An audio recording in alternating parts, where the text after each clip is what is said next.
हाय मैत्रिणींनो, सर्वजणी कशा आहेत? मस्त आहेत ना? मस्तच राहा. मी अर्चना लाईफस्टाईल या चॅनलमध्ये सर्वांचं मनापासून स्वागत करते. हा सुशेला कोणाकोणाला आठवतो? आपल्या लहानपणी हा सुशेला खूपच प्रिय होता. मला तर खूपच आवडायचा. मस्त चुरमुरे भिजवून हा सुशेला केला जातो. चला तर मग आता वेळ न घालवता रेसिपीला सुरुवात करूया. गॅसवर कढई ठेवले. कढई गरम झाले, त्यामध्ये दोन माप तेल ओतून घेते.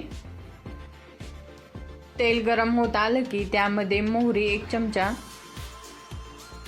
चमचा जिरे. आता जिरे मोहरी छानपैकी तडतडले आहेत. त्यामध्ये मी 2 कांदे चिरून टाकणार आहे. बारीक मीडियम साईजचे 2 कांदे घेतले होते, ते बारीक चिरून टाकलेले आहेत. हिरव्या मिरच्या 2 चिरून टाकलेल्या आहेत. आता थोडेसे शेंगदाणे पण टाकून घेतले. थोडंसं डाळ पण टाकून घेते. आता हा सर्व मसाला एकत्र मिक्स करून घेऊ. कांदा थोडासा ब्राऊन झाला पाहिजे, जास्त कच्चा पण नको आणि जास्त असा ब्राऊन पण नको. अशा प्रकारे कांदा करून घ्यायचा, म्हणजे सुशेल्यामध्ये छान लागतो कांदा तशा प्रकारचा. आता इथे मी छोट्या चमच्याने 1 चमचा हळद टाकून घेतली.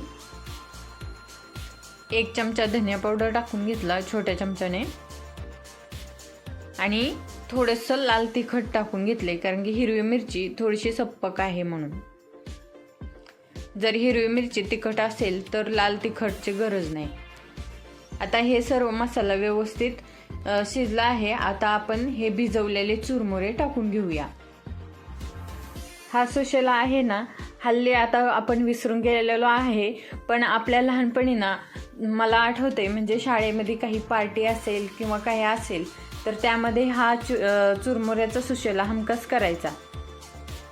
आता यामध्ये चवीनुसार मीठ टाकून हे सर्व मिक्स करून घेते. आमच्या शाळेमध्ये जर निरोप समारंभ होता ना, त्या टायमाला असा सुशेला पण केला होता. थोडीशी त्यासोबत जिलबी असं करून आम्ही निरोप समारंभाचा नाश्ता केला होता. आता यामध्ये थोडीशी मी कोथिंबीर टाकून घेते आणि मस्तपैकी मिक्स करून घेते. याला छानपैकी ना परतून घ्यायचं. जेवढं छान असं तेलामध्ये परतून घ्याल तेवढा सुशेला एकदम टेस्टी आणि मस्त लागतो.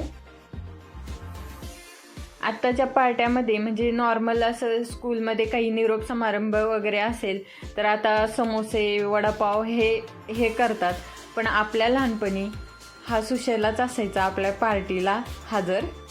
म्हणून मला तर मस्त आठवणी आल्या. तुम्हाला आल्या का तुमच्या लहानपणीच्या आठवणी शाळेमधल्या? मला कमेंटमध्ये सांगा.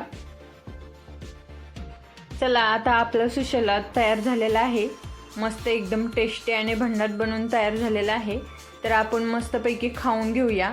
यावर मस्त बारीक शेव असेल तर तो पण टाका.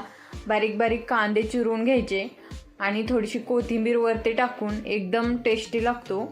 अशा प्रकारे खाऊन घ्यायचा.